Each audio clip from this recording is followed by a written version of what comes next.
Long before Sweden had its own coins, people still needed to trade. Imagine a time without wallets or cash registers. If you were a farmer with some extra grain, you might trade it for a sharp iron axe from the local blacksmith. This system, called barter, was simple, but, it had its problems. What if the blacksmith didn't need any grain? Trade was often slow and complicated, so to make things easier, people started using items that everyone agreed had value. In Sweden, like in many parts of early Europe, these items were often made of precious metals, especially silver. For a long time, this was the most common way to do business. To make trading more efficient, silver was often shaped into standard forms.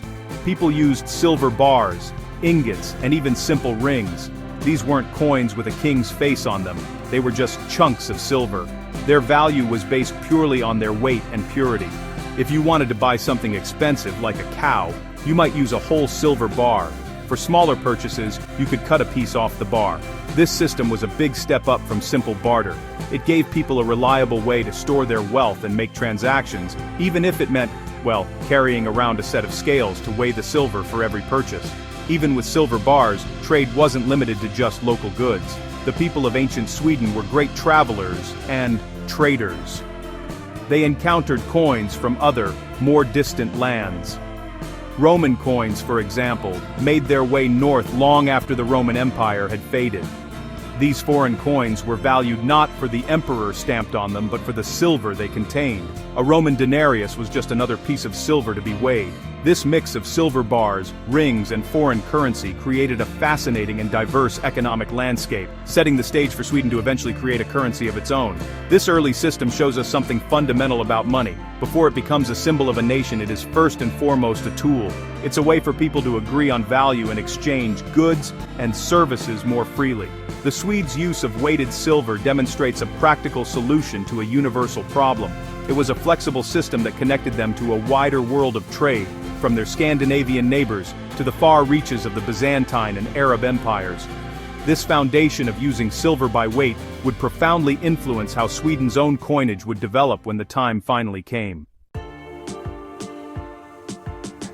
The Viking Age, from about the 8th to the 11th century, was a time of incredible expansion for the people of Scandinavia. As they sailed their longships across the seas, they weren't just raiding, they were also incredible merchants. Their trade routes stretched from Iceland in the west to the bustling markets of Constantinople and Baghdad in the east. Along these routes, they gathered immense amounts of silver, but this silver rarely came in the form of neat, uniform coins from a single kingdom. Instead, it was a fantastic jumble of currencies from all over the known world, a true testament to the Vikings' global connections and economic power. A huge portion of the silver found in Viking hoards comes from the Arab world. These beautiful silver coins, called dirhams, were minted in cities like Samarkand and Baghdad. They were prized for their high purity and consistent weight. Vikings traded furs, amber, and enslaved people for these coins, which then flowed back to Scandinavia in vast quantities. However, the Vikings didn't use these coins like we do today. They didn't care about the Arabic script or the ruler's name. For them, a dirham was simply a reliable piece of silver. Its value was its weight, nothing more. This was a purely practical approach to money. Because the Vikings valued silver by weight, they had no problem cutting coins into pieces to make exact payments. This practice created what archaeologists call hack silver. A treasure hoard from the Viking Age isn't just full of whole coins, it's a messy mix of coin fragments, chopped up jewelry, bent arm rings, and small ingots. A Viking trader would place the goods on one side of a scale and pile these bits of silver on the other until it balanced. It was a very direct and physical form of currency, where you could see and feel the value. This system required every merchant to carry a small, portable set of scales. This bullion economy, based on the weight of precious metal, was the standard across the Viking world. It was flexible and worked perfectly for international trade, as silver was silver, no matter where it came from. A piece of a French coin was worth the same as a piece of an Arab one if they weighed the same. This system dominated Sweden for centuries. It shows us that the idea of a national currency, with coins guaranteed by a king, was not yet established. The power of silver itself was king, and the Vikings were its most successful merchants, mastering a global trade network with just a pouch of hack silver and a trusty pair of scales. For centuries, Sweden had thrived on a trade system based on the weight of silver, but around the year 995 something revolutionary happened. The king, Olof Skötkonung, decided it was time for Sweden to have its own official money. He became the first Swedish king to mint coins in his own name. This was a huge step. It wasn't just about making trade easier, it was a powerful political statement. By issuing his own currency, King Olof was declaring that Sweden was a unified and modern kingdom, just like the more established nations of Europe, such as England. This was the birth of Swedish coinage. The first Swedish coins were silver pennies, or penningar. They were minted in the town of Sigtuna, which was a major political and commercial center at the time. If you look at one of these early coins, you can see the strong influence from England. King Olaf hired English moneyers, skilled craftsmen who knew how to make coins, to set up his mint. As a result, the designs look very similar to the English pennies of King Ethelred the Unready. One side of the coin typically shows a portrait of the king, while the other side has a cross. This wasn't just copying, it was a deliberate choice to adopt a successful and respected model. The inscriptions on these coins were also very important. They were written in Latin, and often said something like, Olaf Rex in Sweden, which means Olaf, king, in Sigtuna. This was like a stamp of royal authority. The king was guaranteeing the coin's weight and silver content. In theory, people would no longer need to weigh every single coin for every transaction. They could trust that a penny was a penny. This change from a weight-based economy to a count-based economy was a slow process, but it was a monumental shift in how people thought about money and the power of their king. The introduction of the first national coin was a turning point for Sweden. It helped centralize power in the hands of the monarch, and began the long journey toward a unified national economy. While the old system of weighing silver didn't vanish overnight, the seed of a new idea had been planted. Money was no longer just a raw material, it was becoming a symbol of the Swedish kingdom itself. King Olof Skötkonung's silver penny was more than just a piece of metal. It was a declaration of Sweden's arrival on the European stage as a sovereign state with its own identity. After the initial burst of coinage under King Olof Skötkonung, the production of coins in Sweden became sporadic for a time. It wasn't until the 12th and 13th centuries that minting became more widespread and consistent. During this period, the design and quality of Swedish silver coins went through significant changes. Instead of just one royal mint, several towns began producing their own coins, often authorized by local bishops or lords, as well as the king. This led to a wide variety of designs, though they often remained inspired by coins from more powerful neighbors like Germany and England, reflecting Sweden's ongoing connections to the wider European economy. One of the most interesting developments in medieval Swedish coinage was the introduction of bracteates. These were very thin silver coins that were stamped on only one side, creating a hollow bowl-shaped piece of money. The design on the front appeared in reverse on the back. This method of minting was efficient, as it used very little silver and was quick to produce. Bracteates became very common in Sweden and other parts of Northern Europe from the mid-12th century onwards. Their designs were often simple, featuring symbols like crowns, letters, or stars, instantly identifying the authority that issued them. The quality and silver content of these medieval coins could vary dramatically. Rulers, facing financial difficulties, would sometimes resort to debasement, reducing the amount of silver in each coin and mixing in cheaper metals like copper. This meant that newer coins were worth less than older ones, even if they looked the same. People became distrustful, and it could lead to economic instability. To combat this, coins were sometimes recalled and reminted, a process that allowed the ruler to take a cut and control the money supply. This constant fluctuation in value was a major challenge for ordinary people and merchants throughout the Middle Ages. The evolution of these early medieval coins tells a story of a kingdom slowly finding its footing. The shift from the solid pennies of the Viking Age to the thin, delicate bracteates shows a change in technology and economic pressures. The variety of mints and designs reflects a decentralized political landscape, where local lords and bishops held considerable power. While often beautiful and artistic, these coins also remind us of the economic uncertainty of the era. Each coin was a small piece of a much larger puzzle, representing the ongoing struggle to create a stable and trustworthy currency for the growing kingdom of Sweden. By the late Middle Ages and into the 16th century, Sweden's economy was growing, and its political ambitions were expanding. The small silver pennies and bracteates of the past were no longer sufficient for large-scale trade or, for funding armies. The monetary system needed to evolve. Influenced by developments in the rest of Europe, Sweden began to organize its currency into a more complex system.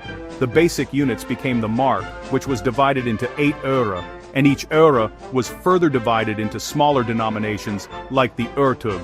This tiered system was a major step towards a more sophisticated and practical monetary structure for a modernizing state. A significant influence during this period came from the English sterling penny, which was known throughout Europe for its reliable weight and high silver content. Swedish kings sought to emulate this standard to foster trust in their own currency. The örtug, a key silver coin introduced in the 14th century, was initially modeled on coins like the English sterling. Creating a currency that was respected both at home and abroad was crucial for Sweden's economic health. This system, with its clear hierarchy of value, made bookkeeping and large transactions much more manageable than simply counting thousands of tiny pennies. The biggest change, however, came in the 16th century with the introduction of large, silver coins. As Sweden became a major European power under kings like Gustav Vasa, it needed a currency to match its status. This led to the minting of the first Swedish daler in 1534. The daler was modeled after the large silver thaler coins that were popular in German-speaking lands. It was a big, heavy, and impressive piece of silver, containing far more precious metal than any previous Swedish coin. The daler quickly became the backbone of the Swedish economy, used for international trade, tax payments, and soldiers' wages. The arrival of the daler and the establishment of the mark and öre system marked a new chapter in Swedish monetary history. It represented the transition from a medieval kingdom to a powerful early modern state. These were coins that projected strength and stability. With a portrait of the reigning monarch stamped in high relief, the daler was a piece of royal propaganda you could hold in your hand. It signaled that Sweden was a wealthy and formidable player on the European stage, with a currency that was as strong and reliable as its armies. This set the stage for even more dramatic monetary innovations in the centuries to come. In the 17th century, Sweden was really at the height of its power, a dominant force in Northern Europe. But this so-called Age of Greatness came at a tremendous cost. Constant wars were incredibly expensive, and the kingdom faced a severe shortage of silver. At the same time, Sweden actually had a huge advantage. It was home to one of the world's largest copper mines, the Falun mine. This abundance of copper and scarcity of silver led to one of the most unusual and, honestly, fascinating monetary experiments in history: the creation of plot mint, or plate money. This was an ingenious, if rather cumbersome, solution to a pressing national problem. Plate money was exactly what it sounds like: giant rectangular plates of copper that served as official currency. And these weren't small, pocket-sized coins. The largest and most famous of these, the 10 daler plate, weighed an astonishing 19.7 kilograms, about 44 pounds. Just imagine having to carry one of those to the market. Each plate was stamped in the corners with its value in silver daler, the date, and the royal seal, guaranteeing its worth. This meant that a certain weight of cheap copper was legally exchangeable for a specific amount of valuable silver, a concept known as a bimetallic standard. The government produced these massive copper plates as a way to finance its expenses and manage the economy. Since silver was needed for international trade and to pay foreign mercenaries, the domestic economy could run on this heavy copper currency. Smaller denominations were also made, but even a half-daler plate could weigh over a kilogram. Life with plate money was, well, challenging. A simple trip to buy groceries might require a wheelbarrow, and paying taxes could involve hiring a horse and cart. These plates were often stored in bank vaults or warehouses, rather than carried around, with paper credit notes issued against them. Plate money was used in Sweden for over a century, from 1644 to 1776. While it seems bizarre to us today, it was a practical response to the unique economic conditions of the time. It really highlights how a country's natural resources can directly shape its currency.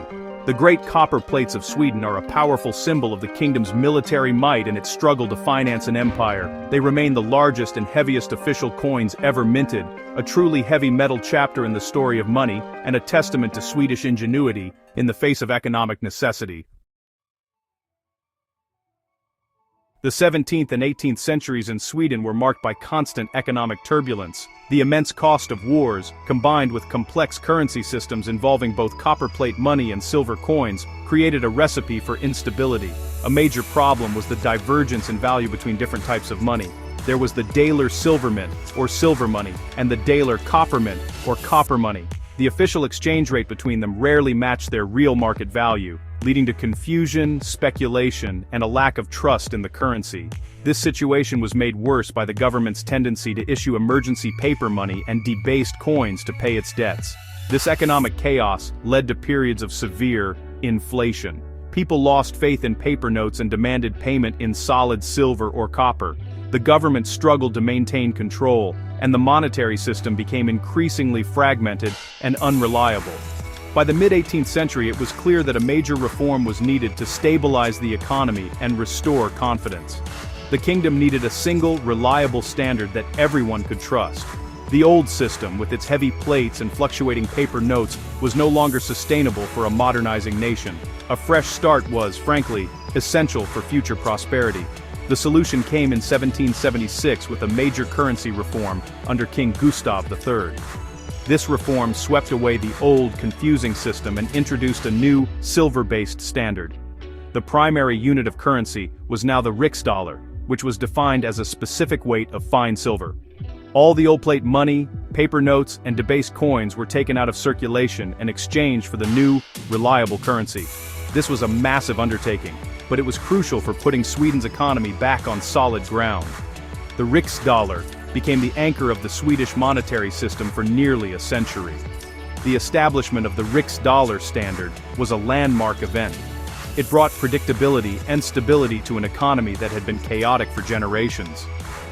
For the first time in a long while, people had a currency they could depend on, one that was backed by a solid weight of precious silver. This reform simplified trade, encouraged investment, and laid the groundwork for the industrialization that would transform Sweden in the 19th century. The riksdaler represented the triumph of order over chaos, a commitment to sound money that would pave the way for Sweden's entry into the modern economic era. The 19th century was a time of great change across Europe. Industrialization was transforming economies, and nations were seeking closer political and economic ties. In this spirit, Sweden decided to join its neighbors, Denmark and Norway, to form the Scandinavian Monetary Union in 1873. This was a major step that required all three countries to adopt a new common currency system. For Sweden, this meant abandoning its long-standing riksdaler. The new currency was to be called the krona, meaning crown, and it was based on a gold standard, not a silver one. This marked the end of silver's primary role in the Swedish monetary system. The introduction of the krona brought about a complete overhaul of Sweden's coinage. The new system was decimal-based, with 1 krona being equal to 100 öre. This was a much simpler and more logical system than the old one, making calculations and commerce far easier for everyone. New coins were designed and minted for all denominations, from the small bronze öre pieces to the silver 1 and 2 kroner coins. These coins were standardized across the 3 member countries of the monetary union, meaning a Swedish krona could be spent in Denmark or Norway, and vice versa. This created a large, stable economic zone in Scandinavia. Although the system was now officially on a gold standard, silver continued to play an important role in the coins people used every day. The higher value coins, specifically the 10, 25, and 50 öre, as well as the 1 and 2 kroner pieces, were still minted from silver. These coins had a specific silver content, which gave people confidence in their value. They were beautifully designed, often featuring the monarch's portrait or monogram on one side and the Swedish coat of arms on the other. They were symbols of a proud and modern nation, combining tradition with a new sense of Scandinavian unity. The creation of the krona and the Scandinavian Monetary Union was a pivotal moment. It represented Sweden's full embrace of modern, international economic standards. The decimal system simplified daily life, while the monetary union fostered closer ties with its neighbors. The silver coins of this era are a link between the old world, where a coin's value was tied to its precious metal, and the new world of standardized, government-backed currency. This system would serve Sweden well for decades, carrying the nation through a period of peace, prosperity, and remarkable industrial growth. The 20th century brought unprecedented global challenges, including 2 world wars and major economic shifts, which put immense pressure on currency systems everywhere. The Scandinavian monetary union, which had been so stable, actually dissolved in practice during World War I. More importantly, the value of silver itself began to rise dramatically on the world market. By the mid-20th century, the silver contained within many Swedish coins was worth more as raw metal than the face value stamped on it. This created a major problem. People started hoarding the silver coins and melting them down for profit, causing them to disappear from circulation. The Swedish government had to act. The first step was to reduce the silver content in the coins. For example, after 1942, the silver purity in the krona coins was lowered from 80% to just 40%. This was a temporary fix, but as silver prices continued to climb, even this reduced amount became too valuable. Finally, in 1968, Sweden made the definitive move. It stopped using silver in its regular circulating coins altogether. The new kroner and öre coins were minted from cheaper, more durable alloys like copper nickel. This decision marked the true end of a tradition stretching back 1,000 years to the time of Olof Skötkonung. While silver disappeared from the pockets of ordinary Swedes, it did not vanish completely. Instead, it found a new and cherished role. The Swedish Riksbank, the central bank, began issuing special commemorative coins minted in high-quality silver. These coins are created to celebrate important national events, such as royal anniversaries, famous Swedish figures like Alfred Nobel, or significant historical milestones. They are not intended for everyday shopping but are designed as beautiful keepsakes and collector's items. They are minted in limited quantities and are prized for their artistic designs and precious metal content. Today, the story of Swedish silver has come full circle.